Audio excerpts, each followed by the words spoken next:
পরীক্ষা নিলেন, হ্যাঁ ইব্রাহিম আমি তোমাকে পরীক্ষা নিব, তোমার প্রাণের ভালোবাসা মহব্বত বেশি না আমি আল্লাহর জন্য মহব্বত বেশি? আল্লাহ রাব্বুল আলামিন পরীক্ষা করে দেখলেন, ইব্রাহিম আলাইহিস সালাতু ওয়াস সালাম প্রমাণ করে দিলেন আমার নিজের প্রাণের চাইতে আল্লাহ রাব্বুল আলামিনের ভালোবাসা আমার অন্তরে বেশি। আগুনের সামনে হাজির করা হলো। তাফসীরের কিতাব উল্লেখ করে দিয়েছে চতুর্দিকে 30 হাত উঁচা ওয়াল দেওয়া হয়েছে, 2 মাস পর্যন্ত লাকড়ি জমানো হয়েছে, তারপরে আগুন ধরে দেওয়া হয়েছে। ইব্রাহিম আলাইহিস সালাতু ওয়াস সালামের সামনে আগুন, জিবরাইল এসে বলেন আমার কাছে বলুন, আগুন আমি নিভাইয়া দেই। মিকাইল এসে বলে ও আল্লাহর পয়গম্বর আমার কাছে বলুন, আগুন নিভাইয়া দেই। ইব্রাহিম আলাইহিস সালাতু ওয়াস সালাম ডাক দিয়ে বলেন, হ্যাঁ জিবরাইল, ও ইসরাফিল তোমরা এসেছো আগুন নিভাইয়া দেওয়ার জন্য, আমার আল্লাহ কি দেখেন না আমি যে আগুনে জ্বলে যাব? সুবহানাল্লাহ বলবেন। আমার আল্লাহ কি দেখেন না আমি যে আগুনে জ্বলে ছাই হয়ে যাব? আমার আল্লাহ যদি খুশি হন, আল্লাহর ভালোবাসা মহব্বত পাওয়ার জন্য আমি একবার দুইবার নয় 1000 বার এই আগুনে জ্বলতে রাজি আছি। এখানে পরীক্ষায় উত্তীর্ণ হয়ে গেলেন। এই জন্য ইয়া নারুর ব্যাখ্যা হলো দুটা, ইয়া নারু কুনি বারদাও ওয়া সালামান আলা ইব্রাহিম। এর একটা ব্যাখ্যা হলো যে আল্লাহ নমরুদের আগুনকে বলেছেন, আর একটা হলো নমরুদের আগুন নয়, ইয়া নারু এই আগুন বলতে ইব্রাহিম আলাইহিস সালামের অন্তরে যে আল্লাহর ভালোবাসা আল্লাহর মহব্বতের আগুন। আল্লাহ ডাক দিয়ে বলেন, হে ইব্রাহিম এই আগুন নিয়ে যদি তুমি নমরুদের আগুনে যাবায়া অন্তরে আছে, এই আল্লাহর ভালোবাসার আগুনের হাওয়ার জাহান্নামের আগুনের হাওয়ার চাইতে বেশি। সুতরাং ইব্রাহিম আলাইহিস সালাম যদি এই আগুন নিয়ে যাবায়া পড়েন, নমরুদের আগুন নিভে যাবে। এই জন্য আল্লাহ রাব্বুল আলামিন যে বলেছেন ইয়া নারু, হে আগুন, এটা ইব্রাহিম আলাইহিস সালামের মহব্বত ভালোবাসার আগুন। ইব্রাহিম আলাইহিস সালাম সেখানে উত্তীর্ণ হয়ে গেলেন, পাস হয়ে গেলেন। আবার যখন নাকি ছেলে হলো, ছেলেও দোয়া করে এনেছেন আল্লাহ রাব্বুল আলামিনের কাছ থেকে, দোয়া করলেন আল্লাহ একটা ছেলে চাই, একটা ছেলে দাও, রাব্বি হাবলি মিনাস সালিহিন। আল্লাহ রাব্বুল আলামিন দয়া করে দোয়া কবুল করে ইব্রাহিম আলাইহিস সালাতু ওয়াস সালামকে একটি ছেলে দিলেন। এই ছেলের নাম ইসমাইল। যেরকম কি নাম? এই ইসমাইল আলাইহিস সালাতু ওয়াস সালাম 1 বছরের হতে না হতে আল্লাহ হুকুম দিলেন এমন জায়গায় নির্বাসন দিতে হবে যেই জায়গায় কোনো বৃক্ষ তরলতা গাছ কিছু নাই। সেই ইতিহাস আমি যাব না, শুধু দৃষ্টান্ত স্বরূপ বলছি। ইব্রাহিম আলাইহিস সালাতু ওয়াস সালাম প্রস্তুত হয়ে গেলেন। আপনি যদি 98 বছর বয়সে 99 বছর বয়সে একটি সন্তান পান, এই সন্তান আপনি নির্বাসন দিতে আপনার অন্তরে বাজবে, এমন সন্তান কেমনে দেয়? ইব্রাহিম আলাইহিস সালাতু ওয়াস সালাম 1 বছরের সন্তান সহ হাজারা একবারে নির্বাসন দিয়ে দিলেন। পানি নাই, খাবার নাই, কিচ্ছু নাই। এই অবস্থায় দিয়ে আল্লাহ হুকুম দিলেন তুমি চলে আসো, তুমি থাকতে পারবে না। ইব্রাহিম আলাইহিস সালাতু ওয়াস সালাম যখন চলে আসতেছেন, এই সময় সূরা ইব্রাহিমের ব্যাখ্যায় তাফসীরে মারিফুল কোরআনে উল্লেখ করা হয়েছে হাজরা আলাইহিস সালাম ডাক দিয়ে বলেন আপনি কোথায় যাচ্ছেন? এই মেরে প্রান্তরে আমাদের যখন পানি শেষ হয়ে যাবে, খাবার শেষ হয়ে যাবে, আমাদের খাবারের ব্যবস্থা কে করবে? পানির ব্যবস্থা করবে কে? উনি কোনো জবাব দেন না। 1 বার 2 বার 3 বার, চতুর্থবারে তিনি ডাক দেন স্বামী হ্যাঁ আমি জানি আপনি আল্লাহর পয়গম্বর, এত নিষ্ঠুর হতে পারেন না, এত কঠোর হতে পারেন না। আপনি আমাদেরকে রেখে কেন চান? আল্লাহর হুকুম হয়েছে নাকি চলে যাওয়ার জন্য? ইব্রাহিম আলাইহিস সালাম আকাশের দিকে আঙ্গুল উঠাইয়া বললেন, ইশারা দিলেন আল্লাহ রাব্বুল আলামিন হুকুম দিয়েছেন তাই আমি চলে যাই। যেই মাত্র কথা বলেছেন হাজরা আলাইহিস সালাম ডাক দিয়ে বলেন আল্লাহ যদি হুকুম হয়ে থাকে আপনি চলে যান, আমার কোনো আপত্তি নাই। আমি আল্লাহর কসম করে বলি এমন আল্লাহর প্রতি আমি ঈমান আনি নাই যে আল্লাহ বড় প্রান্তরে আমার খাবার পৌঁছাইতে পারে না। আল্লাহ রাব্বুল আলামিন মরু প্রান্তরে খাবার পৌঁছাবার মতো ক্ষমতা আছে তো? আমাদের চিৎকার দিয়ে বলা আছে কি না? ভাইরা আমার, ইব্রাহিম আলাইহিস সালাতু ওয়াস সালাম ছেলে নির্বাচন দেওয়ার বেলায় মহব্বতের বেলায় পাস, যেরকম ঠিক কিনা? শুধু তা না, এক একটা করে ইব্রাহিম আলাইহিস সালাম ওনার ছেলেকে কুরবানি দেওয়ার জন্য যে আল্লাহর হুকুম হলো, সেখানে কুরবানি দেওয়ার জন্য প্রস্তুতি গ্রহণ করে নিলেন। হাতে ছুরি ধরলেন, আল্লাহু আকবার বলে ফেলবে। আল্লাহ ডাক দিয়ে বলেন, আমি যা চেয়েছিলাম তা তো পেয়ে গেলাম, আর কুরবানি হওয়ার প্রয়োজন নাই। আমি চেয়েছিলাম এটা দেখার জন্য সন্তানের প্রতি ভালোবাসা বেশি না আমার প্রতি বেশি।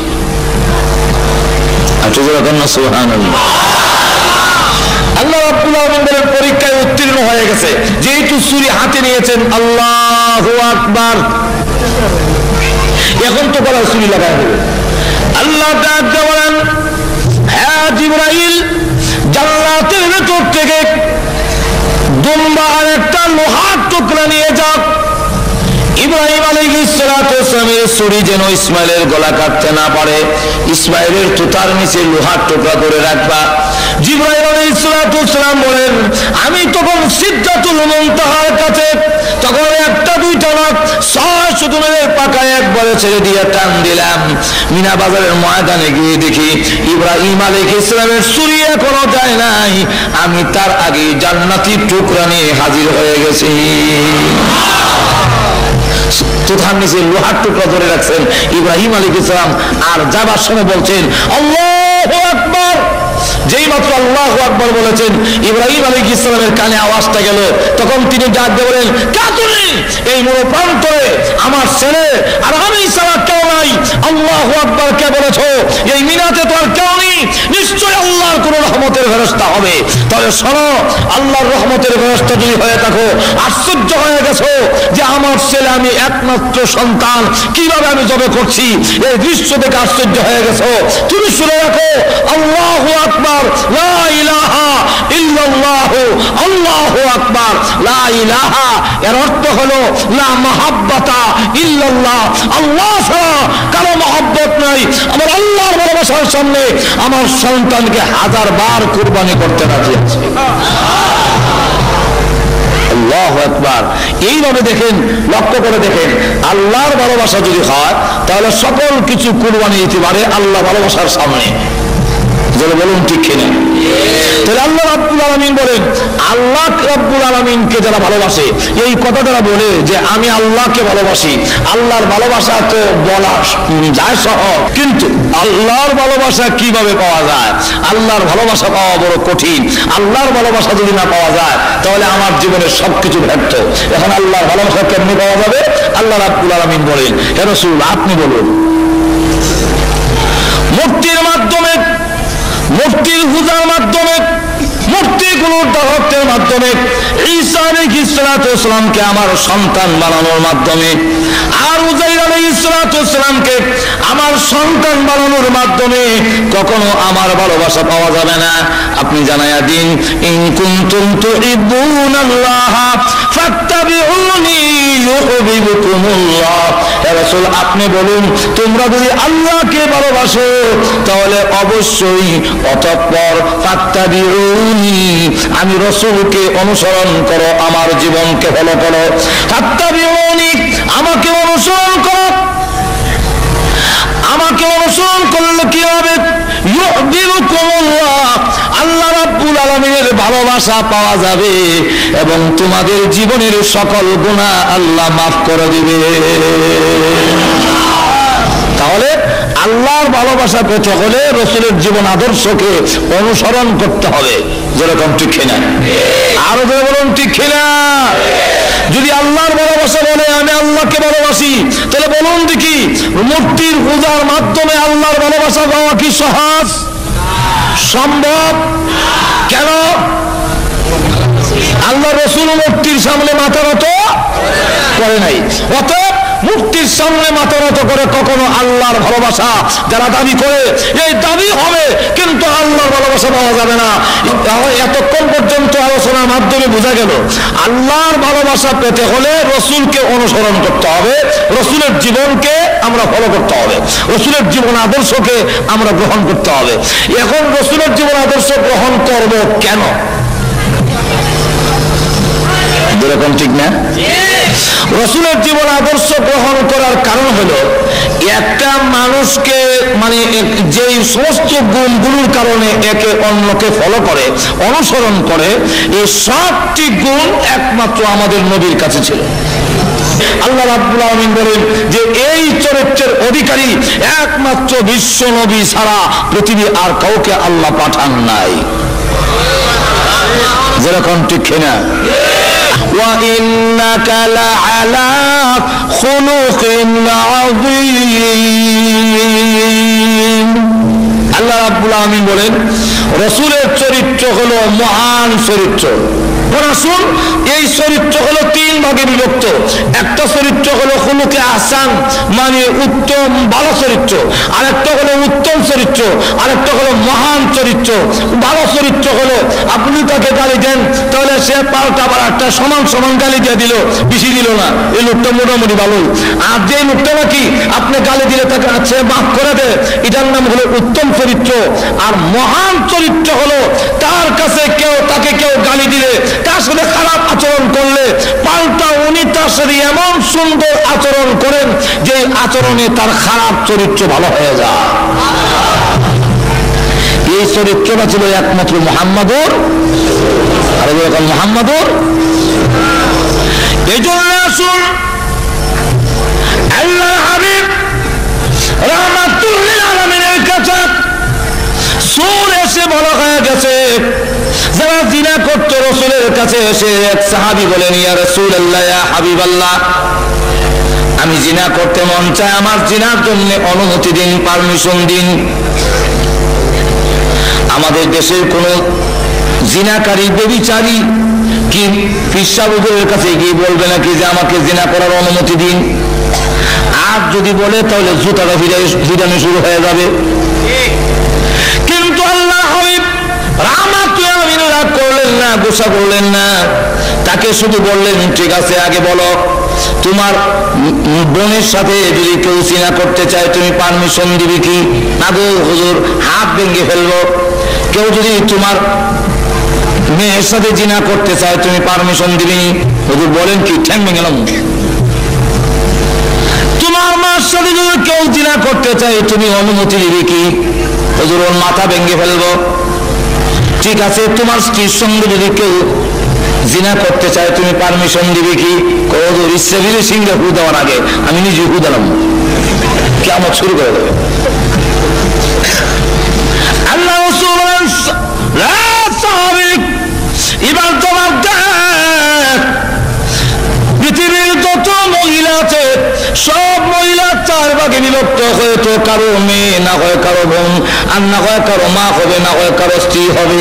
তুমি যার সাথে জিনা করবে ওই মহিলা তো কারো বোন, না হয় কারো মেয়ে, না হয় কারো মা, না হয় কারো স্ত্রী। তোমার কাছে যেমন তোমার মার ইজ্জত আছে, তোমার কাছে যেমন তোমার স্ত্রীর ইজ্জত আছে, তোমার কাছে যেমন তোমার বোন এবং তোমার মেয়ের ইজ্জত আছে। যেই লোকের বোনের ইজ্জত নষ্ট করবে তারও তো বোনের ইজ্জত আছে, কেমনে নষ্ট করবে? তার কাছে তো খারাপ লাগবে। এমনি লোকটা হুজুর এমন সুন্দর চরিত্র জীবনে কোনোদিন কারো কাছে পাই না গো আল্লাহর হাবিব, আজ থেকে তওবা করলাম, আর জিন্দেগিতে কোনোদিন আমি জিনা করব না। আমার তাহলে দেখা গেল রাসূলের চরিত্রের কাছে আসলে খারাপ চরিত্রের লোক ভালো হয়ে যায়। আল্লাহু আকবার। অসংখ্য ঘটনা যারা নাকি পরিবর্তন হয়ে গেল, আগে জিনা করতো এখন জিনা করবে দূরের কথা, সামান্য অন্যায় করার কারণে খালি কান্দে আর কান্দে। একটি ঘটনা আপনাদের সামনে তুলে ধরি, যে লোকগুলো জিনার মধ্যে লিপ্ত ছিল, জিনা ব্যভিচারের মধ্যে 24 ঘন্টা লিপ্ত ছিল, আল্লাহর হাবিবের চরিত্রের কাজ পায়া এমন অবস্থা হয়ে গেল, এমন অবস্থার পরিবর্তন ঘটল। হযরত সালাবাতুল আনসারী নামে একজন সাহাবী,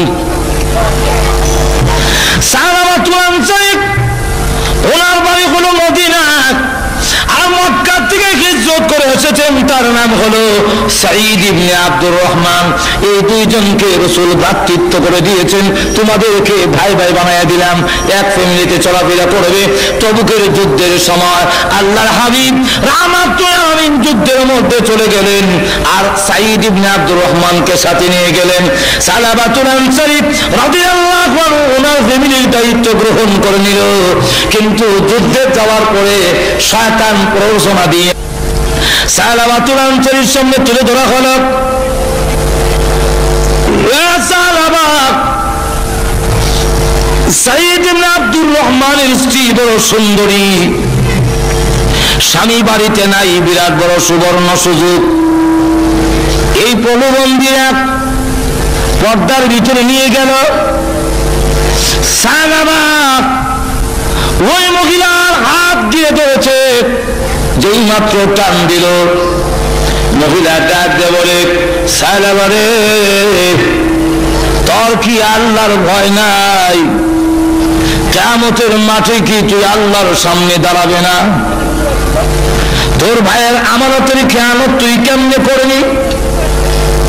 কিয়ামতের মাঠে আল্লাহর সামনে কি জবাব দিবে? বিশ্বাসঘাতকতা এবং জিনা যদি করস। এতটুকু বলার পরে সালাবাতুল আনসারীর অন্তরে জাহান্নামের আগুনের ভয় এসে গেল।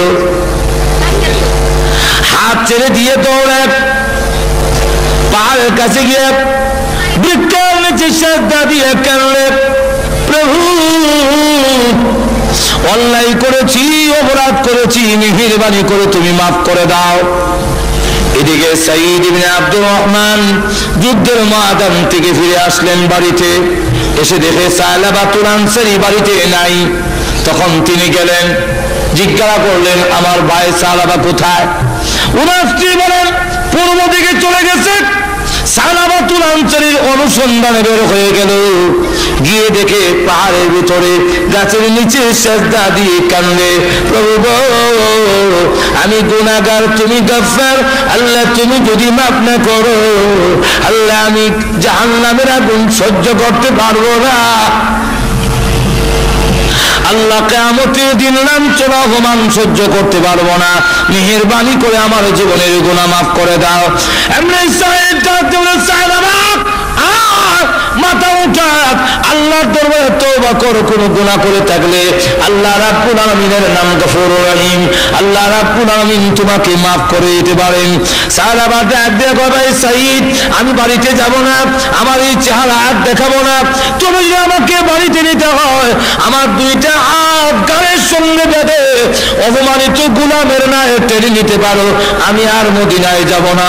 বাধ্য হইয়া সাঈদ রাদিয়াল্লাহু আনহু সালাবার দুইটা হাত গায়ের সঙ্গে এইভাবে বাঁধলেন। বেঁধে যখন মরা লাশের মতো, যখন নাকি মরা লাশের মতো টানে, তার মেয়ে খামসা রাদিয়াল্লাহু আনহা দৌড়ে এসে রশি ধরে টানে আর কয়, বুড়া তো হয়েছ, বয়স তো কম হয় নাই, চরিত্র বুঝে এখনো বদলায় নাই। সুবহানাল্লাহ বলবেন না? আব্বা চরিত্র এখনো বদলায় না, আরেকজনের স্ত্রীর হাতে তুমি কেমনে ধরে? যে লোক নাকি আরেকজনের স্ত্রীর হাতে ধরে, এই লোককে এইভাবে অপমানিত গোলামের মতো টেনে নিতে হয়। বাড়ির কাছে যাওয়ার পরে ডাক দিল, সাঈদ আমাকে বাড়িতে নেওয়ার আগে চলো আবু বকর সিদ্দিকের দরবারে যাব, আবু বকরকে জিজ্ঞাসা করব আমার মতো গুনাহগার যদি তওবা করে আল্লাহ রাব্বুল আলামিন মাফ দিবেন, আল্লাহ আমাকে মাফ দিবেন কিনা। আবু বকর সিদ্দিক রাদিয়াল্লাহু আনহুর কাছে গিয়ে দাঁড়িয়ে বলতে লাগলেন, আবু বকর অন্যায় করেছি নফসের ধোঁকায়, শয়তানের ধোঁকায়, আমি যদি তওবা করি আল্লাহ রাব্বুল আলামিন আমাকে মাফ দিবেন কিনা। আবু বকর সিদ্দিক বলেন, মাফ দেওয়া না দেওয়া এটা আমার ব্যাপার নয়, আল্লাহ রাব্বুল আলামিনের ব্যাপার, আল্লাহ মাফ দিবেন কিনা আমি জানি না, তুমি আমার বাড়ি থেকে বের হয়ে যাও। রাস্তায় গিয়ে ডাক দিয়ে বলে, সাঈদ আবু বকর আমাকে বিদায় করতে পারে, আমি কিন্তু নৈরাশ হই না, আমাকে নিয়ে চলো ওমরের দরবারে, ওমরকে জিজ্ঞাসা করবো আমার মতো নাফরমান যদি তওবা করে আল্লাহ রাব্বুল আলামিন মাফ দিবেন কিনা। হযরত ওমর রাদিয়াল্লাহু আনহু আরো গরম, ওনার কাছে গিয়ে যখন বললেন, আবু বকর সিদ্দিক ওমর রাদিয়াল্লাহু আনহু বলেন, মাফ দিবেন কি দিবেন না আমি জানি না, তুমি আমার দরবার থেকে বের হয়ে যাও। তখন ওনার রাস্তায় বের হয়ে গিয়ে বলে, সাইদ আমাকে ওমর বিদায় করে দিতে পারে, আমি আল্লাহর রহমত থেকে নারাজ হব না, আমাকে নিয়ে চলো আলীর দরবারে, আলীকে জিজ্ঞাসা করবো আমার মতো গুনাহগারকে মাফ দিবে কিনা। আলী রাদিয়াল্লাহু আনহু শোনার পরে তিনিও বললেন, মাফ দেওয়া না দেওয়া আল্লাহর ব্যাপার, আমি জানি না, আপনি আমার বাড়ি থেকে বের হয়ে যান। রাস্তায় গিয়ে ডাক দিয়ে বলে, আরে সাইদ আমার ইচ্ছা ছিল রাহমাতুল লিল আলামিন যেন আমার আলোচনা আমার কথাটা না শুনে তার লজ্জা হবে। আবু বকরের কাছে গেলাম, বের করে দিয়েছে। ওমরের কাছে গিয়েছি, তিনিও বের করে দিলেন। আলীর কাছে গিয়েছি, আলী বের করে দিলেন। এবার বাধ্য হয়ে চলো রাহমাতুল লিল আলামিন দয়াল নবীর কাছে। আমার মনে হয় রাহমাতুল লিল আলামিন তার গুনাহগার উম্মতকে বিদায় করবে না। চলো রসুলের দরবারে যাই। রসুলের সামনে দাঁড়ায়া বলেন, ইয়া রাসূলুল্লাহ, ইয়া হাবিবাল্লাহ, ওগো আল্লাহর হাবিব, আমার মতো গুনাহগার আল্লাহ রাব্বুল আলামিন মাফ দিবেন কিনা, মাফের কোনো ব্যবস্থা আছে কিনা। রাসূলুল্লাহ বলেন, সাহাবা মাফ দেওয়া না দেওয়া আল্লাহর কাজ, আমি জানি না তোকে মাফ দিবেন কিনা, কিন্তু আমার রাগ হলো বিশ্বাসঘাতকতা কেন করলে, আমার সাহাবীর স্ত্রীর সঙ্গে বিশ্বাসঘাতকতা কেন করেছো, তোমার মতো সাহাবী আমার বাড়ি থেকে বের হয়ে যাও। রাস্তায় গিয়ে ডাক দিয়ে বলে, সাইদ আমি এতক্ষণ পর্যন্ত ভাবছিলাম আমার মনে হয় মাফের ব্যবস্থা হবে, আল্লাহ রাসূল যখন আমাকে বের করে দিলেন তাহলে মনে হয় আকাশের নিচে জমিনের উপরে আমার চাইতে বড় নাফরমান আর কেউ নাই, আমাকে বের করে দিয়েছেন রাহমাতুল লিল আলামিন, তাই রশিটা ছেড়ে দে, আমি আর মদিনার লোককে আমার চেহারা দেখাবো না। সাইদ তখন রশি ছেড়ে দিল, তার মেয়ে রশি ছেড়ে দিয়ে ডাক দিয়ে বলে, হে আব্বা, ঘুরে ঘুরে দেখেছে আবু বকর তোমার প্রতি নারাজ, ওমর তোমার প্রতি নারাজ, আলী তোমার প্রতি নারাজ, এমনকি রাহমাতুল লিল আলামিন পর্যন্ত তোমার প্রতি নারাজ। আমি আল্লাহর কসম খেলে বলি, যতক্ষণ পর্যন্ত আল্লাহর নবী এবং সাহাবায়ে কেরাম খুশি না হবে আর জীবনে কোনোদিন তোমাকে আব্বা বলে স্বীকার করব না। তখন সাহাবা আকাশের দিকে চোখ উঠায় দেয়, প্রভু দুনিয়া থেকে গেছি, কোনদিন দুষ্টামি করলে বিচার যায় আব্বার কাছে, ভাইরা বাড়িতে ঢুকতে দেয় না, আব্বাও বাড়িতে ঢুকতে দেয় না, সকলের কাছে ব্যর্থ হয়ে গেলে মা তার সন্তানকে বিদায় করে পারে না। প্রভু আবু বকর বিদায় করার পরে উমরের দরবারে যেতে পেরেছি, ওমর বিদায় করার পরে আমি আলীর দরবারে যেতে পেরেছি, আলী বিদায় করার পরে রাহমাতুল লিল আলামিনের দরবারে যেতে পেরেছি, রাসূল বিদায় করে দেওয়ার পরে তোমার রহমতের দরজায় হাজির হয়েছি। বলো না, তুমিও যদি তোমার গুনাহগার গোলামকে বিদায় করে দাও তবে তোমার এই বান্দা কার দুয়ারে গিয়ে আশ্রয় নিবে? আল্লাহ সকলে বিদায় করলেও তুমি তোমার গুনাহগার বান্দাকে বিদায় করতে পারো না। আবার গিয়ে পাহাড়ের ভিতরে সেজদা দিয়ে, গাছের নিচে সেজদা দিয়ে কান্দে। এই মুহূর্তে আল্লাহর পক্ষ থেকে কোরআনের আয়াত নাযিল হয়ে গেল, জিবরাইল হাজির হয়ে গেছেন, হাজির হয়ে বলেন, ওগো আল্লাহর নবী, এই মাখলুকগুলোর মালিক কি আপনি না আল্লাহ? রাসূল বলেন, মাখলুকের মালিক তো আল্লাহ। তো আল্লাহ যদি মাখলুকের মালিক হয়ে থাকে তাহলে সাহাবাকে আপনি কেন বিদায় করলেন? তার তামাম জীবনের গুনাহ এই মুহূর্তে আল্লাহ মাফ করে দিয়েছে। যেই মাত্র এই কথা বলেছে এমনি রাসূল বলেন, আবু বকর একটু কুচ করে দেখো না আমার সাহাবা কোথায় আছে।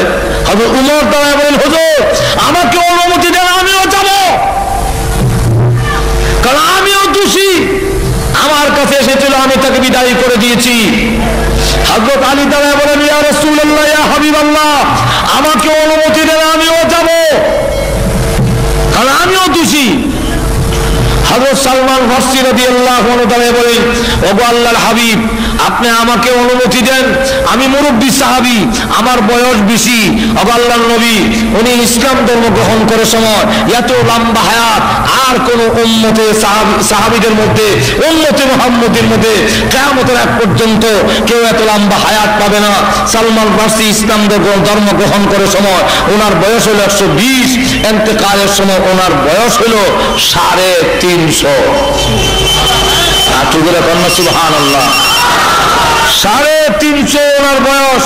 এই 350 বছর বয়সে আল্লাহু আকবার, হযরত সালমান ফার্সি রাদিয়াল্লাহু আনহু বলতেছেন যে আমাকে অনুমতি দেন, আমিও যাব। এই 4 জন সাহাবী যখন নাকি হাজির হয়ে গেলেন, খুঁজতে খুঁজতে যখন ওই পাহাড়ের কাছে গেলেন, গিয়ে দেখে লোকেরা খেত কামারে কাজ করে। জিজ্ঞাসা করে, ভাইরা আমার, সালাবা নামে কোনো লোক কি তোমাদের এই এলাকায় কোনোদিন দেখেছো? তখন লোকেরা বলে, সালাবাতুল আনসারী নামে কোনো লোক চিনি না, তবে তোমাদের লোকটার পরিচয় বলো। ওনারা বললেন, জাহান্নামের আগুনের ভয়ে কান্দে, কিয়ামতের মাঠের ভয়ে কান্দে, এমন কোন লোকের কোন সন্ধান কি তোমাদের নজরে পড়েছে? তখন তারা বলল, লোকটা দেখি নাই, কিন্তু আমরা ঘুমায় গেল ওই পাহাড়ের ভিতরে গুনগুন সুরে একটা লোক কাঁদতে থাকে, তার কান্নার আওয়াজে আমাদের ঘুম ভেঙে যায়, আমরা ঘুমাতে পারি না। আমাদের মনে হয় তোমাদের লোকটা সেই লোকটাই হবে। আবু বকর সিদ্দিক রাদিয়াল্লাহু আনহু বলেন, ওমর চল যাই, গিয়ে দেখি। তখন গভীর রাত্রে গিয়ে দেখে সাজদা দিয়ে কান্দে, প্রভু গোনাহ করেছি, অন্যায় করেছি আল্লাহ, তবুও তো তুমি আমাকে সৃষ্টি করেছো, তোমার রহমতের দরজা থেকে যদি তাড়ায়া দাও, বলো না তোমার এই গুনাহগার বান্দা কার কাছে যাবে, কোথায় যাবে? এই অবস্থায় কাঁদতেছেন। আবু বকর সিদ্দিক রাদিয়াল্লাহু আনহু ডাক দিয়ে বলেন, ওরে সালাবা, মাথা উঠা। তখন তিনি ডাক দিয়ে বলেন, অন্ধকারে লোক চেনা যায় না, কিন্তু আওয়াজে বুঝতে পেরেছি তুমি আবু বকর। আমি আপনার কথায় আমি যাব না, আপনি না আমাকে বিদায় করে দিয়েছেন, যতদিন আল্লাহ আমাকে মাফ না দিবে আমি আর যাব না, মদিনায় লোকদেরকে চেহারা দেখাবো না। এমনি হযরত উমর ওই গর্তের পরে দাঁড়ায় বলেন,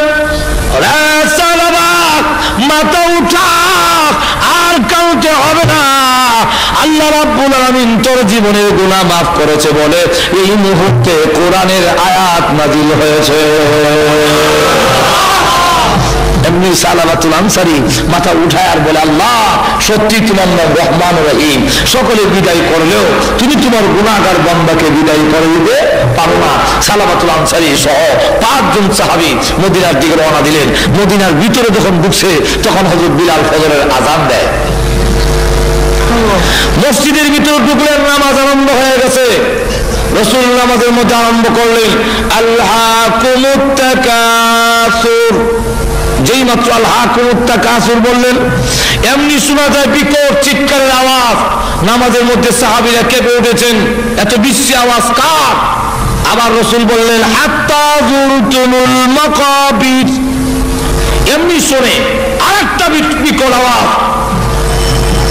এই বিকট চিৎকারে সাহাবীদের মধ্যে কম্পন শুরু হয়ে গেছে, কাঁপতে লাগলেন। এমন বিশ্রী আওয়াজ কে দিল? নামাজের সালাম ফিরানোর পরে, আসসালামু আলাইকুম রাহমাতুল্লাহ, আসসালামু আলাইকুম রাহমাতুল্লাহ। পিছনের দিকে তাকায়া দেখেন সালাবাতুল আনসারী জমিনে পড়ে গড়াগড়ি করতেছে। আল্লাহর হাবিব দৌড়ে গেলেন, কাছে যাওয়ার পরে এমনি নড়াচড়া বন্ধ হয়ে গেছে। রাসূল বলেন, সালমান আমার সালাবার ফালস পরীক্ষা করে দেখো, মুখে পানি দাও, মাথায় পানি দাও। এমনি সালাবাতুল হযরত সালমান ফার্সি রাদিয়াল্লাহু আনহু ফালস পরীক্ষা করে বুকে হাত দিয়ে বলেন,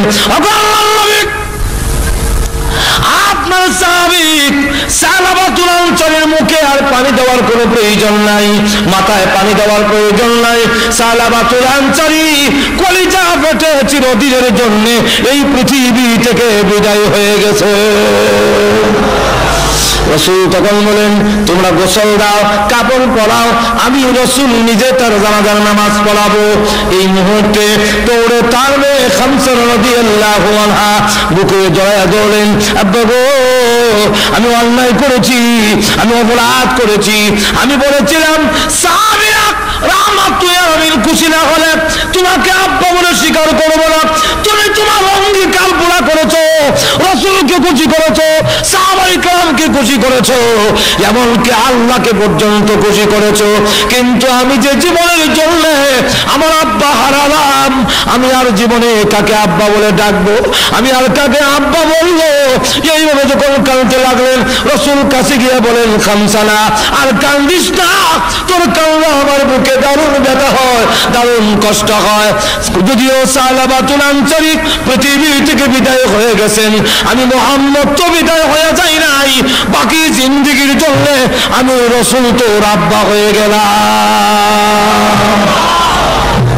যেই মাত্রই কথা বললেন, রাসূল বললেন, তোমরা কাফন পরায় নাও। কাফন পরালেন, রাসূল নিজে জানাজার নামাজ পড়ালেন। লাশ সামনের দিকে যায়, রাসূল লাশের সাথে সাথে কবরস্থানের দিকে যাচ্ছেন, কিন্তু উকি দিয়ে হাঁটেন, পা গুলো উকি দিয়ে, কালো আঙ্গুল ভর দিয়ে দিয়ে সামনের দিকে যাচ্ছেন। খলিফাতুল মুসলিমিন ওমর তিনি ডাক দিয়ে বলেন, ইয়া রাসূলুল্লাহ, ইয়া হাবিবাল্লাহ, আপনার পাটা জমিনে ফালান না কেন? আঙ্গুলে ভর দিয়ে হাঁটলে এত আপনার কষ্ট হয়, আপনি পুরা পা জমিনে ফালান না কেন?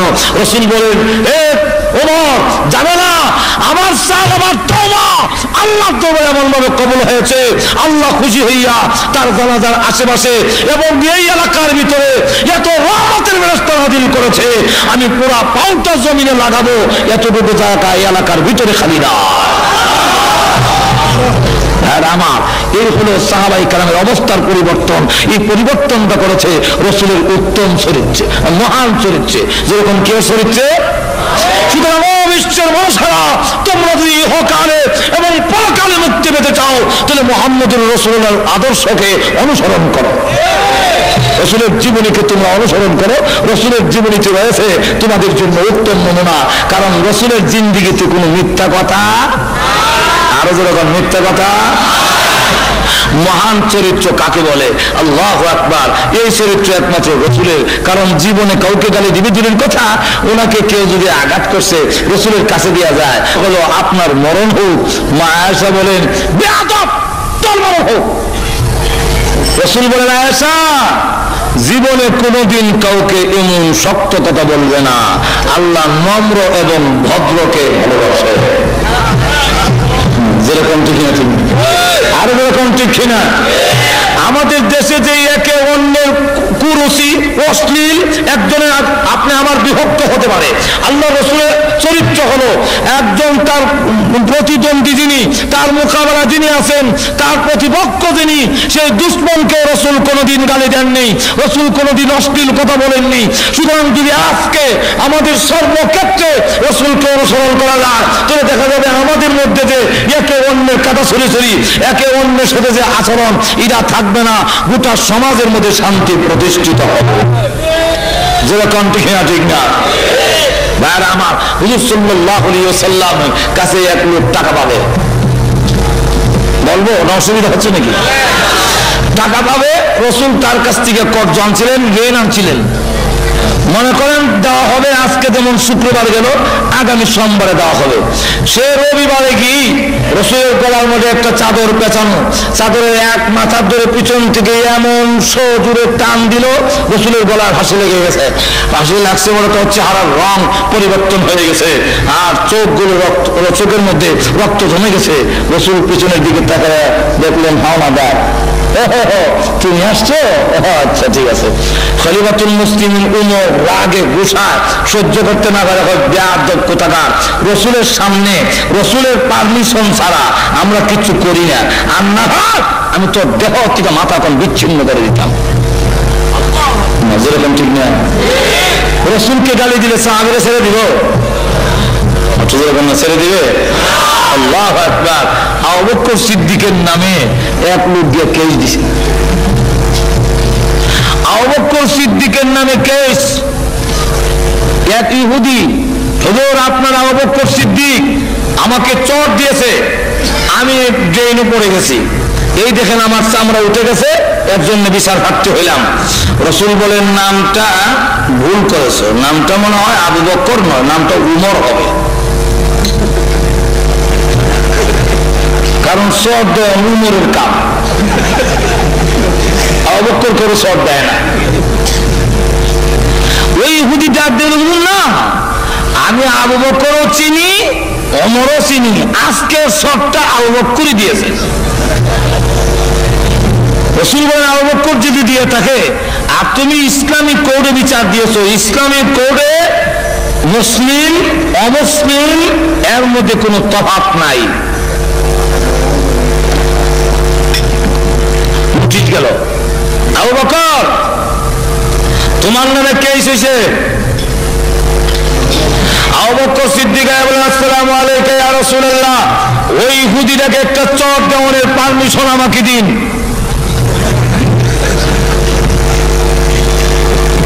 রাসূল বলেন আমি তো আগের চটটা বিশ্বাস করি নাই, কিন্তু এখনের কথায় বোঝা যায় আগের চটটা তুমি যে দিছো এতে কোনো সন্দেহ নাই।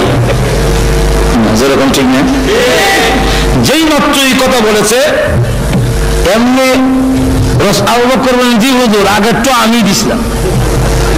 তো তুমি তো জীবনে কোনোদিন গালি দাও না, কাউকে আঘাত করো না, আজকে তুমি কেন চট দিলে? আবু বকর সিদ্দিক বলেন ইয়া রাসূলুল্লাহ ইয়া হাবিবাল্লাহ, ওই যে যাকাত দেওয়ার আয়াত নাযিল হয়েছে, কর্জা দেওয়ার ইউকরিদুল্লাহ কারদান হাসানা, আল্লাহ যে বলছেন আমাকে কর্জে হাসানা দাও, ঋণ দাও, আল্লাহ যে বলছেন আমার দান করো, এইগুলো আয়াত নাযিল হওয়ার পরে এই ইহুদিটা আরেকটা ইহুদির কাছে আমাকে শোনায়া বলে, জোরে জোরে বলে, এতদিন জানতাম মুহাম্মদ আব্দুল্লাহর বেটা, মুহাম্মদ হলো দরিদ্র ফকির, আর এখন থেকে যে আয়াত নাযিল হচ্ছে এতে বোঝা যায় মুহাম্মদের আল্লাহ ফকির, আমরা হলাম ধনী। জোরে কন্যা নাউযুবিল্লাহ। আবু বকর সিদ্দিক বলেন ইয়া রাসূলুল্লাহ ইয়া হাবিবাল্লাহ, আমার সামনে আমার আল্লাহকে ফকির বলে গালি দিবে, আমার সামনে আমার নবীজিকে ফকির বলে গালি দিবে, আর আমি সহ্য করবো? তা ঈমানের লক্ষণ হতে পারে না। সত্যিকারের উম্মত যদি হয়ে থাকে, রাসূলের বিরুদ্ধে কোনো কথা যদি হয়, ইসলামের বিরুদ্ধে যদি কোনো কথা হয়, আর রক্ত দেওয়ার জন্য রাজপথে যদি চাপায়া পড়ে, সে সত্যিকারের আশিক রাসূল। যেরকম ঠিক না, ঠিক না, আরো যেরকম ঠিক না, কোথাও কোনো হৌজি বাম্পার এক্সিবিশন, কোন জুয়া এবং অন্যায় মধ্যে আড্ডা খেলা যদি বসে, আর আপনি যদি নীরব ভূমিকা পালন করেন, সেখানে আশিক রাসূল হতে পারেন না। যেরকম ঠিক না, ঠিক না, অন্যায়ের প্রতিবাদে যারা গর্জে উঠে যে আল্লাহ রাসূলকে আমি ভালোবাসি, শুধু আল্লাহ রাসূল এইগুলো পছন্দ করেন নাই, আমি পছন্দ করি না।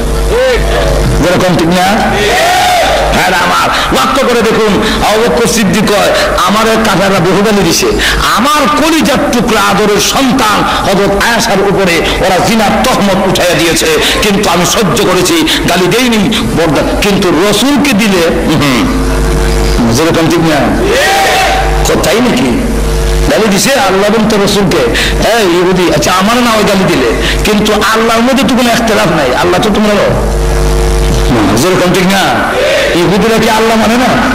আর তুই যেরকম মানে না, তো ইহুদি তুমি তো আল্লাহ মানো, আল্লাহ কি ফকির বললো কেন? এমনি সেই ইহুদি লোকটা তারা কয় ওগো আল্লাহর নবী, আমি জীবনে আল্লাহকে গালি দিইনি, আল্লাহকে গালি দিব আমি কি পাগল নাকি? রাসূল বলেন আবু বকর তুমি বলতেছো গালি দিয়েছে, সে বলে গালি দেয় নাই, এখন এই যে ইখতিলাফ লাগলো, এখন তো কোর্টে কেস হয়ে গেছে। আবু বকর সিদ্দিক বলেন হুজুর আমার নাম যে শেহদা সিদ্দিক উপাধি, যার অর্থ হলো চিরন্তন সত্যবাদী, এটা আল্লাহর পক্ষ থেকে তো আমার লাগানো হয়েছে, আপনি তো জানেন আমি মিথ্যা বলি না। রাসূল বলেন খুব জানি, খুব জানি তুমি মিথ্যা বলো না, কিন্তু কোর্ট তো এই সিদ্দিক দিয়ে চলে না, কোর্ট তো নীতিমালা আছে, যেরকম ঠিক না। কোর্টের ইসলামে কোর্টের বিধান হলো আল বাইয়িনাতু আলাল মুদ্দাই ওয়াল ইয়ামিনু আলা মান আনকার। ইসলামী কোর্টের নীতিমালা হলো যে যে নাকি বাদী হবে তার পক্ষে দুজন সাক্ষী উপস্থাপন করতে হবে, বিবাদীর উপর দুজন সাক্ষী লাগবে। তোমার আর যদি সাক্ষী না থাকে, বিবাদী বলবো আল্লাহর কসম আমি করি নাই, কেস ডিসমিস, এখন তুমি সাক্ষী উপস্থাপন করো। কথা হুজুর আমার সাক্ষী নাই, কিন্তু ঘটনা সত্য, ঘটনা সত্য লিখিত সাক্ষী নালে তো ঘটনা প্রমাণিত হবে না। তখন ওদের সাক্ষী নাই। এখন যদি আপনি আমাকে, আমি আল্লাহ এবং তার রাসূলের ভালোবাসার প্রমাণ দেখাচ্ছি, এখন যদি এতে আমার ফাঁসির কাস্টে ঝুলতে হয়, 1000 বার আমি রাজি আছি। রাসূল বলেন, রাজি থাকলে প্রস্তুত হও, তোমার বিপক্ষেই আমি রায় দেব। তুমি তাকে চর দিয়েছ, চরের বদলা চর। আবু বকর সিদ্দিকের বিরুদ্ধে চরের রায় হয়ে যাবে, যে একটা চর আবু বকর করে দেওয়া হবে। এই ইহুদি আর একটা চর তাকে দিয়ে দিবেন, এই পরিমাণ বড়। আল্লাহু আকবার। এমনি শুনে জিবরাইল আসার ঘন্টার আওয়াজ শোনা যায়। ঘুমাই গেছেন তো, সুবহানাল্লাহর আওয়াজ নাই। আরো যে চিৎকার যেমন সুবহানাল্লাহ। যেই মাত্র দেখা যায় জিবরাইল আসতেছে, রাসূল বলেন অপেক্ষা করো, এই মুহূর্তে জিবরাইল আসে কেন? নিশ্চয়ই আবু বকরের পক্ষে, আল্লাহর পক্ষের কোন সিদ্ধান্ত আসতে পারে। হুজুর আপনার কানে কানে বলে আবু বকর সিদ্দিকের বিরুদ্ধে রায় দেওয়ার আগে আল্লাহ রাব্বুল আলামিনের কোরআনের আয়াতটা আগে শুনুন, তারপরে রায় দিবেন। সুবহানাল্লাহ বলবেন না? আবু বকর সিদ্দিকের পক্ষে আল্লাহ কোরআনের আয়াত নাযিল করেছেন, লাকাদ সামিআল্লাহু কাওলাল্লাযীনা ক্বালু ইন্নাল্লাহা ফাকীরুন ওয়া নাহনু আগনিয়া। দুনিয়ার কোন সাক্ষী না থাকলেও আমি স্বয়ং আল্লাহ আবু বকরের পক্ষে সাক্ষী হয়ে গেলাম। এই ইহুদি যে আল্লাহকে ফকির বলে গালি দিচ্ছেন, আল্লাহ বলেন লাকাদ, লাম তাকিদ, এটা আরবিতে আবার গ্রামার আছে। লাম তাকিদ অর্থাৎ নিশ্চয়তাবোধক শব্দ আল্লাহ ব্যবহার করেন একবার, এরপরে আবার বলেন কাদ তাকিদ, এরপরে লাকাদ সামি আল্লাহ, দুইবার আল্লাহ নিশ্চয়, নিশ্চয় আল্লাহ শ্রবণ করেছেন তাদের কথা। কাদের কথা? যারা বলছেন আল্লাযীনা ক্বালু ইন্নাল্লাহা ফাকীরুন, নিশ্চয়ই আল্লাহ ফকির, ও নাহনু আগনিয়া, আমরা হইলাম ধনী। এই কথা যে বলছেন আল্লাহ কুদ্দুতি কান দিয়া শুনছেন। এখন আপনি কেমনে রায় দিবেন, এটা আপনার ব্যাপার। রাসূল বলেন, কিরে ইহুদি আগে না করছিল, আমাদের আল্লাহ কয় গালি দিছ। আমি কি আর জানি আমার নামে যেমন আয়াত না বলিব। চিন্তা করেন কি পরিমাণ বাটপার। এখন চিন্তা ব্যাপারটা হলো সাহাবায়ে কেরাম, তাদের ভালোবাসা আর মহব্বত এমন যে নিজে প্রাণ দিতে পারে রাসূলের ইজ্জত নষ্ট হতে দিতে, আরো যখন দিতে সব কিছু দিতে পারি, কিন্তু রাসূলকে ছাড়তে পারি। আল্লাহু আকবার। সাহাবায়ে কেরাম মা ছাড়তে রাজি, বাবা ছাড়তে রাজি, আত্মীয় স্বজন ছাড়তে রাজি, কিন্তু নবীজি ছাড়তে রাজি না।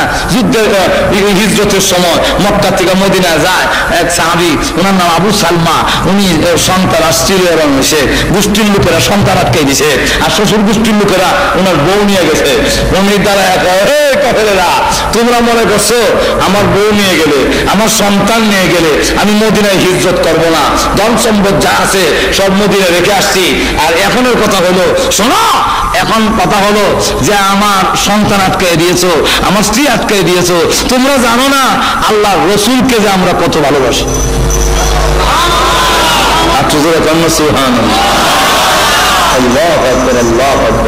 আল্লাহ রসুলকে যে কত ভালোবাসি এটা তোমরা তো জানো না। আমার নিজের প্রাণের চাইতে আল্লাহর রসুলকে আরো কোটি গুণ, আরো যেরকম কোটি গুণ। আমি রসুলকে আগে অনুসরণ করব কেন? রসুলের জীবন আদর্শ আমার অনুসরণ করো, এবং এটা করলে আমি কেন করবো, কেন করতাম, এটা বিস্তারিত আলোচনা আগে বলছি, সময় নাই। এক নম্বরটা হলো রসুলের চরিত্র হলো মহান চরিত্র, যার চরিত্রের মধ্যে কোনো কলঙ্কের দাগ নাই, মিথ্যা নাই, ধোঁকা নাই, বাটপারি নাই, এবং যার কাছে আসলে একটা লোক এমন হয় যে জীবনের জন্য ভালো হয়ে যায়, তামাম পৃথিবীর মধ্যে সবচেয়ে শ্রেষ্ঠ মানুষ হিসাবে ঘোষণা হয়ে যায়। যেরকম ঠিক না? তাহলে এক নম্বর, আর বিস্তারিত বলতে গেলে তো অনেক নম্বর সময় লাগবে। এক নম্বর হলো ওয়া ইন্নাকা লাআলা খুলুকিন আযীম। আল্লাহ রাব্বুল আলামিন বলেন আমার রাসূলের সার্টিফিকেট আমি দিলাম। পৃথিবীর কোন নেতা, কোন মহান ব্যক্তিত্ব যারা বড় বড় লোক আছে এরা কারো আল্লাহর পক্ষের সার্টিফিকেট নাই, কিন্তু রাসূলের পক্ষে আল্লাহ রাব্বুল আলামিন সার্টিফিকেট দেন। আমার রাসূল হলো মহান চরিত্রের অধিকারী। যেই ঘটনাটা বলতেছে যে আমি দেখো এলাই মনে আছে তো আপনাদের, সেটা বলি। ওই যে উমর বললো যে রসুল যদি না থাকতো সব দেখার চলে দিলাম বলে, যেরকম ঠিক না? তো রসুল বলেন না ওমর, তার দেওয়ার তারিখ হলো সোমবার, একদিন আগে এলে অসুবিধা কি? তুমি তাকে যে দমক দিছ এই জন্যে তুমি তাকে টাকাটা তো দিবাই, বাইতুল মালে আমার ইয়েতে কুষাগারে যদি মাল তাকে ফান্ডের টাকা তাকে দিয়ে দাও, আর তুমি যে পাওনাদারকে ধমক দিলা এই জন্য আরো 200 দিরহাম জরিমানা দিও।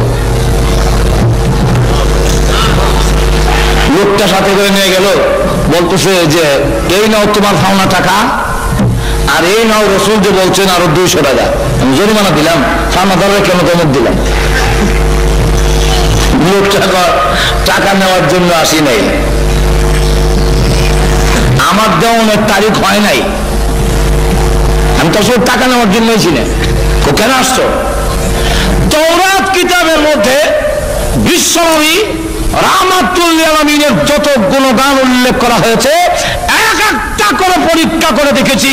শেষটা ছিল বিশ্বনবী যিনি হবে 300, বিশ্বনবী যিনি হবে 300 খারাপ আচরণ কেউ করলে উনি পাল্টা তার সাথে ভালো আচরণ করবে।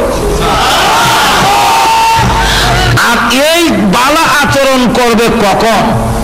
এমনি সব বালা মানুষ শৈল গুতা দিয়ে রাগ চুলায় সারলে যদি ঠিক থাকতে পারে তাহলে ভালো মানুষ, যেরকম ঠিক না? আর মানে তো এইখানে যারা আছেন সব ভালো মানুষ, সব ভালো মানুষ, সবতে হাসি, কিন্তু আমি খারাপ আচরণ করে দেখি তখন দেখা যাবে যেরকম ঠিক কিনা। একজন জিজ্ঞাসা করে ভাই বাবা তোমার বাড়ি কোথায়? আমার বাড়ি তো অমুক গ্রাম। যে গ্রামের নাম কইছে এই গ্রামের লোক অধিকাংশ লোক মেজাজি খারাপ, লাইটল বেশি, আর কি জঙ্গলি কিসিম মানব। তার আচরণে, এই ছেলের আচরণে সে একটু লেখাপড়া শিক্ষা বা একটু শহর বন্দরে থেকে ভালো থেকে একটু ভালোই শিখবি, কথা বুঝছেন না? তো বলে আমার বাড়ি তো অমুক গ্রামে। তো তোমার আচরণে তো বোঝা যায় না। না বাবা আমার বিশ্বাস হয় না এই গ্রামে তোমার বাড়ি। কোন আশা আমার বাড়ি এই গ্রামে, বলবে না আমার বিশ্বাস হয় না। এই গ্রামের লোকের আচরণ এরকম হওয়ার কথা না। একবার দুইবার তিনবার শুনে না চাচা আমার বাড়ি এই গ্রামে, তো আবার যখন না আমার বিশ্বাস হয় না, তখন শব্দটা চলে তুমি বিশ্বাস না হইল তখন বিশ্বাস অক্ষর বিশ্বাস যেরকম ঠিক না। এখন বোঝা গেল তো রাগ না চুলালে তো বোঝা যায় না। আল্লাহ রাসূল সাল্লাল্লাহু আলাইহি ওয়াসাল্লাম তখন বলতেছেন, ওই ইহুদি বলতেছে রাসূলের রাগ না চুলালে তো বুঝবো না, আমার খারাপ আচরণ না করলে তো ভালো হবে কেমনে? এই জন্য আমি পিছনের চাদর ধইরা এমন জোরে টান দিলাম, দিয়া বললাম টাকা আনবার সমানো দিবার সময় বুঝি মনে থাকে না। এই কথা বলার পরে আমার ভাব হইল 2টা চোর, যেরকম ঠিক না ঠিক না? কিন্তু চোর না দিয়ে আল্লাহ রাসূল সাল্লাল্লাহু আলাইহি ওয়াসাল্লাম আমাকে বললেন, মুস্কি হাসি দিয়া বললেন, আরো বললেন জরিমানা দেওয়ার লেগে, আপনি যে দমক দিচ্ছেন ওটার জন্য জরিমানা দেওয়ান। এতে বোঝা গেল, প্রমাণিত হইল, পরীক্ষায় পাস করলো উনি বিশ্বনবী, উনি রাহমাতুল আলামিন। সুতরাং আর একটা মুহূর্ত দেরি করতে চাই না, টাকা নেওয়ার জন্য আসি নাই, আমি এসেছি ইসলাম ধর্ম গ্রহণ করার জন্য। তাই আমি কালিমা পড়ে মুসলমান হয়ে গেলাম। এই হলো রাসূলের আখলাক। যদি আরো বলতে যাই আরো বহু ঘটনা আছে, যদি বলতে যাই শেষ হবে না। তো এক গেল, এক রাখলাম এক। 2 নম্বর হইল একটা লোককে অনুসরণ করে তার জন্য মোটামুটি 4টা গুণ থাকে। যেরকম কয়টা? কোন লোক যদি সুন্দর হয় তো তার বেশি বেশি মানুষ ঘুরে।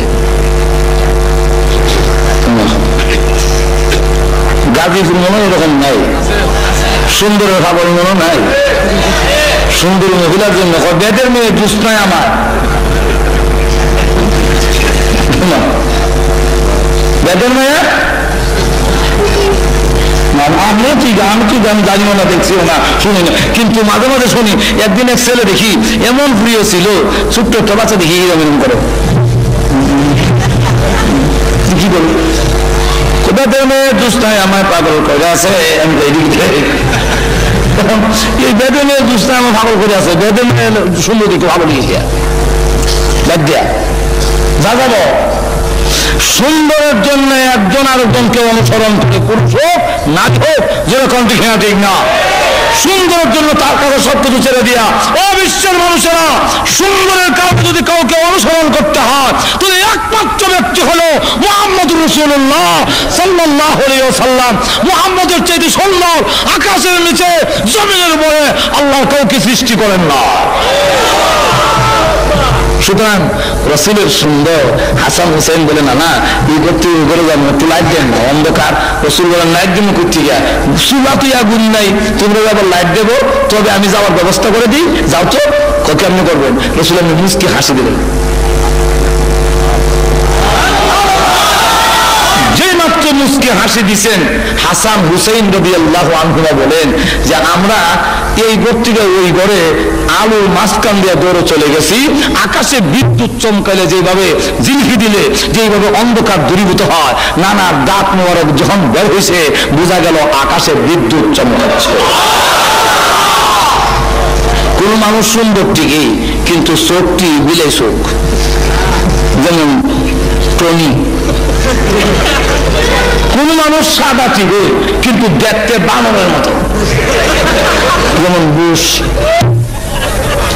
যেরকম ঠিক না ঠিক না। কোন মানুষ আমরা দলা ঠিকই, তা দলা দেখেছি আমি দেশ। কোন মানুষ দলা ঠিকই, কিন্তু তার গাল চাবার ভিত্তি ভিক্ষা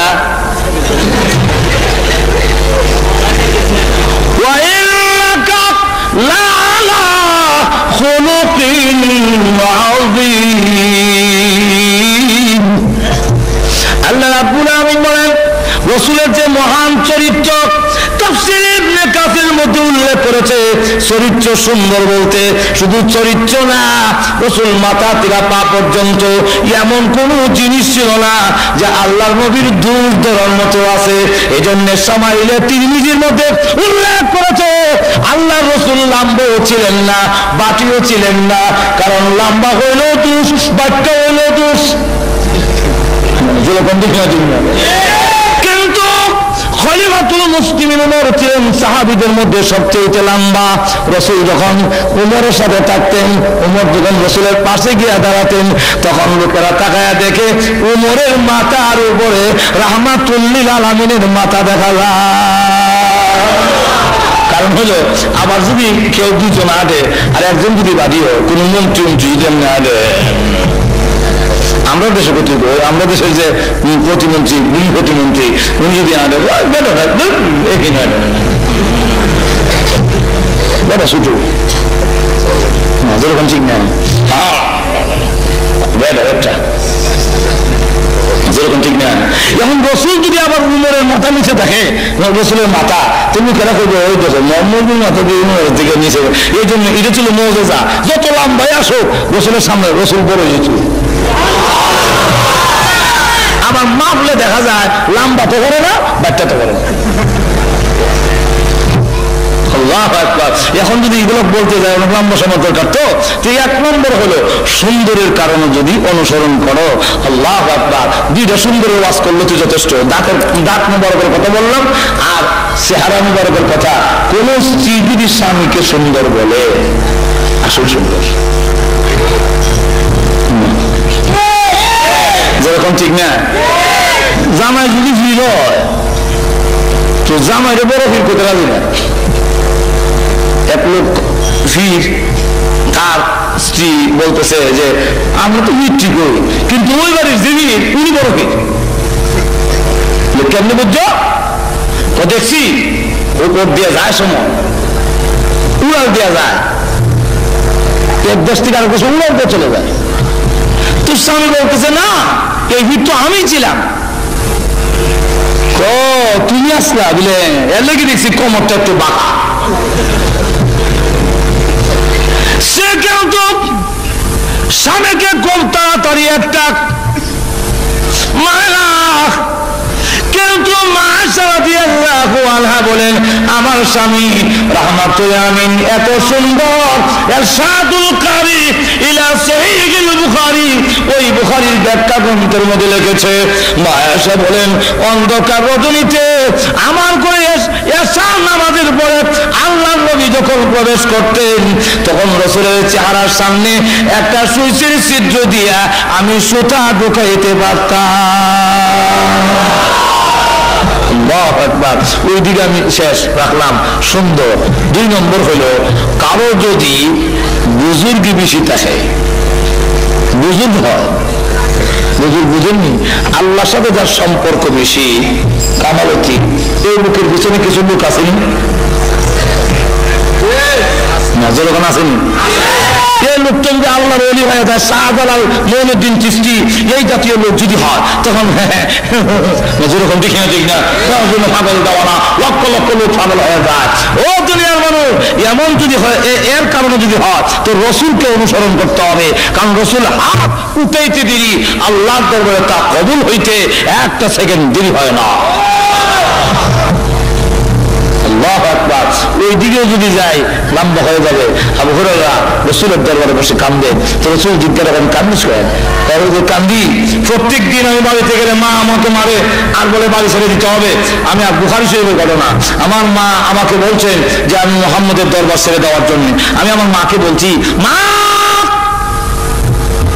শুধু আপনার বাড়ি কেন, আল্লাহর কসম করে বলে তামাম পৃথিবী ছেড়ে দিতে পারি, কিন্তু একটি মুহূর্তের জন্য রাহমাতুল লিল আলামিনের দরবার ছাড়তে পারবো না। বুঝি মুহাম্মদকে অনেক গালিগালাজ করলো, হুজুর এতদিন কান্দি নাই, আজকে কাঁদছি, আমাকে মারো, আমাকে গালি দাও, সহ্য করি। মা ছেলেকে গালি দেয়, সহ্য করা যায়, কিন্তু আমার রসুলকে যে গালি দিলে, এখন কি করি? রসুল বলেন, তোমার মা গালি দিলে কি করবো? সহ্য করো। কোনা সহ্য করা যায় না, আপনি হুজুর মেহরবানি করে একটু দোয়া করেন, আমার মা যেন মুসলমান হয়ে যায়। রসুল দোয়া করেন, বুখারী শরীফের হাদিস, আল্লাহুম্মা হদি উম্মা আবি হুরায়রা, আল্লাহুম্মা হদি উম্মা আবি হুরায়রা, হে আল্লাহ আবু হুরায়রার মাকে হেদায়েত করো। আবু হুরায়রা ঠিক আছে, আর উনি সাহাবী, এই কই যাস না, তোমার মার জন্য দোয়া হয়, আর তুমি দোয়াটা কিভাবে অবমূল্যায়ন করলে? দোয়া মারলে না, অবমূল্যায়ন নয়। আমি দৌড়ে তাড়াতাড়ি গিয়ে দেখতে চাই, আমি আগে বাড়িতে গেলাম না, রাহমাতুল লিল আলামিনের দোয়া আমার আগে বাড়িতে পৌঁছে গেছে। কোনটা আগে গেল একটু দেখতে চাই। আবু হুরায়রা বলে, দৌড়ে গেলাম বাড়িতে, গিয়া দরজা নক করলাম, তখন নাকি করা এলাম না। এমনি বলেন, আবু হুরায়রা মা লক্ষ্মীমণি, যদুমণি, কলিজার টুকরা, আদরের সন্তান আবু হুরায়রা, সব একটু দাঁড়া। সুবহানাল্লাহ বলবেন না? আবু হুরায়রা বলেন, প্রতিদিন বইয়ের সামনে আসলে বলে, আগে কম মুহাম্মদের দরবার ছাড়বে কিনা, না গেট খুলবো না। আর আজকে লক্ষ্মীমণি, জাদুমণি, কলিজার টুকরা, আদরের সন্তান, একটু দাঁড়াও, তোমার জন্য দরজা খুলে দিচ্ছি। আবার শোনা যায় ভিতরে গোসল করছেন, পানির শব্দ শোনা যায়, আবার যখন গোসল করতেছে, ব্যাপারটা কি? তাহলে মানে হ্যাঁ, আমি আমার মার গেটে পৌঁছার আগে আগে রাহমাতুল আমিনের দোয়া আমার মার জন্য কবুল হয়ে গেছে। ঠিকই দেখে দরজা খুলে দেওয়ার পরে পাকনা চুলগুলো ভেবে পানির কোড়াগুলো ঝরতেছে, আর বলতেছে, আজকে কই গেছিলে? যাওয়ার পর থেকে আমার কলিজার কোন একটা জ্বালা যন্ত্রণা শুরু হইলো, এমন জ্বালা যন্ত্রণা, গোসল করলাম, পানি দিলাম, তো জ্বালা যন্ত্রণা শেষ হয় না। আচ্ছা কলিজা জ্বললে পানি দিলে কামড়, এখন পানি দিলাম, সবকিছু করলাম, কিন্তু আমার কোনো উপকার হলো না। এখন আমার মন খালি বলতেছে, তুই যে নবীর কাছে, মুহাম্মদের কাছে গিয়ে এত ভালো হইলি, এত গালি দিলাম, এত গালি দিই, কোনোদিন তো পাল্টা গালি দিস না, কোনো ধমকও দিস না, চোখ কান গাছ না। তাহলে আমার মন চায় ওই নবীকে যদি একটা নজর দেখতাম। আবু হুরায়রা মুস্কি হাসে আর মনে মনে কর, এমনে না দোয়া কবুল হইছে। বুঝছেন তো কত তাড়াতাড়ি কবুল? আবু হুরায়রা রাহমাতুল আলামিনের সামনে গিয়া চোখের পানি ছেড়ে দিয়া তরতর করে কাঁপতেছে, আর দেখে বলে, বলে আল্লাহর কসম করে বলি, এত সুন্দর চেহারা জীবনে কোনোদিন দেখি নাই। এমন চেহারার লোক কোনোদিন মানুষের ক্ষতি করতে পারে না। আমি মানুষের কাছ থেকে শুনি না, শুধু গালি দিছি, আমি দেখছি না কোনোদিন। আজকে প্রমাণিত হয় আপনি আল্লাহর পয়গম্বর। আর দেরি করতে চাই না, আমাকে কালিমা পড়ায় দেন, আমি এক্ষুনি মুসলমান হয়ে যাব। তাহলে যার এত সম্পর্ক আল্লাহ সাথে, এত বুঝুর্গি, ওনাকে অনুসরণ করো। 3 নম্বরটা হলো আপনার মাল। আমার যদি খুব টাকা থাকে, কোটি কোটি টাকা, তো আমার পিছিয়ে দেখবেন 8-10 জন ফসলই থাকে, যেরকম ঠিক না? বড় লোকের পিছনে সবসময় লোক আছে, অভাব নাই। আমি আমার যদি দাওয়াত দেনে কোন লোক, তো আমার কাছে দেয় না, আসে না। আর যার লোকের টাকা কোটি কোটি কোটি কোটি, এটা করবি, ওটা করবি, হ্যান করবি, যে চাচা কথা মানে। তাই যদি রসুলের চেয়েতে বড় ধনী আল্লাহর জমিনে আর কেউ।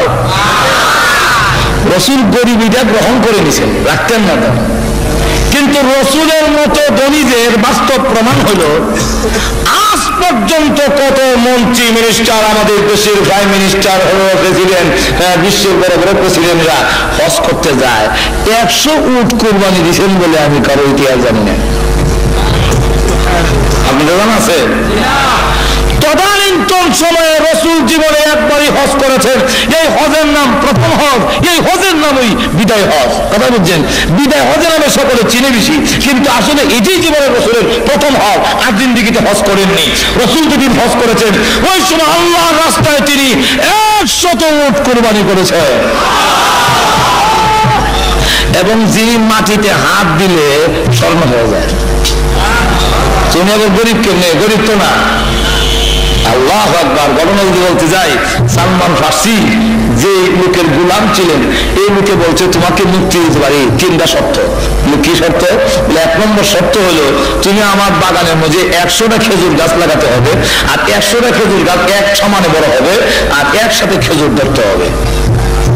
এটা কি সম্ভব? এটা তো বাস্তবে সম্ভব না। তো এটা যদি করতে পারো, অর্থ না দাও। 2 নম্বর হলো কয়েক কেজি, মনে করুন অন্তত 3.5 কেজি ওজনের একটা স্বর্ণের চাকা যদি দিতে পারো, তোমাকে মুক্তি দেওয়া হবে। এটা কি দেওয়া সম্ভব গোলামের? একজন সাধারণ রুজি রোজগার যে করে আপনার বাড়ি চাকর, সে কি 3.5 কেজি ওজনের স্বর্ণ দেওয়া সম্ভব? সম্ভব না। রসুলের কাছে গিয়ে বললেন, রসুলের কাছে বলার পরে বলেন ঠিক আছে, তোমার মালিককে বলো আমি তা করে দেব। রসুল নিজ হাতে ওই সালমান ফার্সি রাদিয়াল্লাহু আনহু মালিকের বাগানে 100টা খেজুর গাছ লাগালেন, আর এই খেজুর গাছ একসাথে বড় হতে লাগলো, একসাথে ফল ধরলো, একসাথে খেজুর ধরছে, একসাথে পাকছে। এই খেজুরের বাগানে এখনো খেজুর আছে। কথা বুঝছেন? এখনো এটার খেজুরের দাম হলো সৌদি আরবে এই খেজুর কিনতে গেলে বাংলাদেশের 1500 টাকা কেজি পড়ে। আমি আনছিলাম কিছু খেজুর। এই খেজুর গাছগুলো এখনো আছে, খেজুর গাছ। এখন দেখা যাক যে অবস্থাটা হলো, এরপরে এক রসুলের দরবারে একটা ডিম পরিমাণ, আল্লাহু আকবার, একটা ডিমের সমান স্বর্ণ হাদিয়া আসছে। রসুল বলেন সালমান নাও, এই ডিম নিয়ে যাও, তোমার মালিককে গিয়ে বলো স্বর্ণ দিলাম। কবে যে উনি চাইছেন 3.5 কেজি, আর আমি যে একটা ডিম, এটা তো মনে হয় না 1 ফুয়া হইল, মানবে না। নাও না, আল্লাহ বরকত দিতে পারে, ওজন দিয়ে দেখো না, যদি না হয় তো দেওয়া হবে। রসুলের হাতের বরকতে এমন হয়ে গেল যে একটা ডিম পরিমাণ যখন স্বর্ণ ওজন দেওয়া হয়েছে, দেখা যায় 3.5 কেজির চাইতে বেশি। রসুলের হাতের বরকত লাগলে ওইদিকে আমি যাব না। তো গেল 3 নম্বর। এই 3 নম্বর, তারপরে 4 নম্বরটা হলো ইহসান, অনুগ্রহ। যদি কারো প্রতি কারো অনুগ্রহ থাকে, আমি যদি কাউকে 100 টাকা কথা মানতে বাধ্য থাকে, ঠিক না? আমাকে ভোট দিবা না তো কাকে দিবা? রাস্তাঘাটটা কেনা করছে। গাজীপুর থেকে কি ঢাকার দিকে রাস্তাটা তোমরা ভালো করে বার করে যেতে পারতাম? এই রাস্তা আমি করছি, সুতরাং আমাকে ভোট দিতে হবে, কথা বলতেন না? এমন কিছু দেখায়। একসান অনুগ্রহ যদি কারো প্রতি কারো থাকে, তখন সে তার কথা মানতে মানুষের বাধ্য হয়। আল্লাহর রসুলের অনুগ্রহ আমাদের প্রতি আসেনি না নাই? আরো বলুন, আসেনি না নাই? সুতরাং তাকে তার জীবন আদর্শ অনুসরণ করতে হবে। এখন আসুন, আরো বলতে গেলে আরো অনেক কারণ। মোটামুটি কথা হলো, শেষ কথাটা আমি বলে ফেলি। বহু উলামায়ে কেরাম এখানে উপস্থিত আছেন, আমি লম্বা সময় ওয়াজ করা এটা আমার অভ্যাস নেই এইভাবে, আর আরেকজনকে বসে রেখে ওয়াজ করা নেই, দাওয়াতে মেহমান। এবার আমি মাইক লইলে আমার সারলাম না, কারণ এই ওয়াজ করতে করতে যদি 2টা 3টা পর্যন্ত করণ লাগে, ওয়াজের তো শখও নাই যে ওয়াজ করতেই হবে। আর এই উলামায়ে কেরাম অন্য দাওয়াতে মেহমান বসায় রেখে লম্বা ওয়াজ করা, ওনারা আরাম করতো তো একটা কথা ছিল, আর ওনাদেরকে বসায় রেখে ওয়াজ করে এটা বেয়াদবি বলে বোঝা যায়। এই জন্যে আমি আল্লাহ মানা করে শেষ কথাটা বলতে চাই, আমরা পৃথিবীতে যত নেতা যাদেরকে অনুসরণ করা যায়, এমন লোককে যদি অনুসরণ করেন, কিয়ামতের মাঠে পাওয়া যাইবে তো? বুশকে অনুসরণ করলে, টনিকে, আচ্ছা আমরা দেশই করি বলি, রাখেন না, বঙ্গবন্ধু শেখ মুজিবুর রহমান, তারপরে জিয়াউর রহমান, তারপরে আমরা এরশাদও যদি মারা যায়, কথাও জানি, এই যা আছে যতগুলো আছে আমরাও মনে করেন আছি, আমরা তো কিয়ামতের মাঠে একজনেরও হাতটা হওয়া যাবে না। যেরকম ঠিক না, ঠিক না? আরো যেরকম ঠিক খেলা। কিন্তু কিয়ামতের কঠিন ময়দানে সমস্ত নবীরা জান্নাতের দিকে চলে গেছেন, আল্লাহর ওয়াদা। আপনার মাসুম, হিসাব কিতাব নাই, আমরা কোনো হিসাব নাই, জান আমরা গুনাহ নাই, আমরা ব্যস্ত যান, সব বয়স থেকে গেছে। ইয়া দেখে জান্নাতের গেট লাগানো, হ্যাঁ জান্নাতের প্রহরীরা দরজা খুলে দাও, জান্নাতের ভিতরে প্রবেশ করবো। কে আপনি পরিচয় দিন, আমি হলাম আদম নবী। দাঁড়ান, সময় হয় নাই, আবার ডাক দিয়েছে, কে আপনি পরিচয় দিন, আমি হলাম নূহ নবী। দাঁড়ান, সময় হয় নাই। আপনাকে আমি হইলাম হযরত ইব্রাহিম নবী। দাঁড়ান, সময় হয় নাই। আপনাকে আমি হইলাম হযরত মুসা নবী। দাঁড়ান, সময় হয় নাই। আবার ডাক দিয়েছে, কে আপনি পরিচয় দেন, আমি হইলাম ঈসা নবী। দাঁড়ান, সময় হয় নাই। কি ব্যাপার? আদম আলাইহিস সালাম থেকে ঈসা পর্যন্ত বললাম, সকলে খালি বললাম সময় সেনা, সময় কোন দিন হবে? এমনি জান্নাতের প্রহরীরা ডাক দেয়া বলে, যত নাম শুনি, আদম শুনি, নূহ শুনি, ইব্রাহিম, মুসা, ঈসা নবী শুনি, মুহাম্মদ নাম শুনি না কেন? এই নবী কি আপনাদের এখানে হাজির হয় নাই? না, উনি তো এখনো আসে নাই। উনি এখন কোথায়? উনি এখনো কিয়ামতের কঠিন ময়দানে উম্মতের চূড়ান্ত ফয়সালা না শোনা পর্যন্ত একটা কদমও জান্নাতের দিকে বাড়াবে না।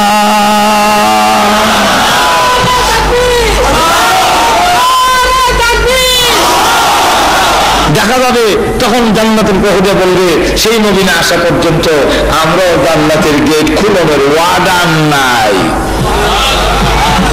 কিয়ামতের মাঠে আমাদের নবী উম্মতকে রেখে জান্নাতে যাবে না।